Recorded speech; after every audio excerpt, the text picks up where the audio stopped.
ভূমি মন্ত্রণালয় এবং বেসামরিক বিমান পরিবহন ও পর্যটন মন্ত্রণালয়ের উপদেষ্টা এ.এফ হাসান আরিফের মৃত্যুতে একদিনের শোক ঘোষণা করেছে অন্তর্বর্তীকালীন সরকার।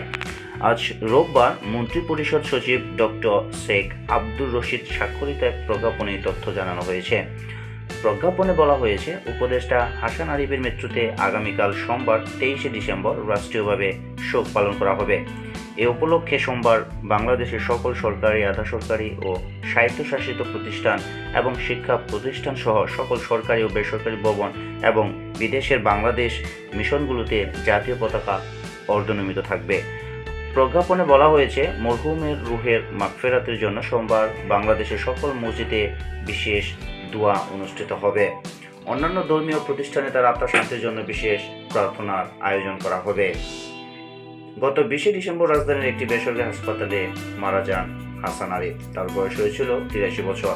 উপদেষ্টা হাসান আরিফের ছেলে মুয়াজ আরিফ গণমাধ্যমকে জানান, তার বাবা হঠাৎ করে মেঝেতে পড়ে যায়। এরপর তাকে রাজধানীর ল্যাব 8 হাসপাতালে নিয়ে যাওয়ার পর কর্তব্যরত চিকিৎসক মৃত ঘোষণা করেন।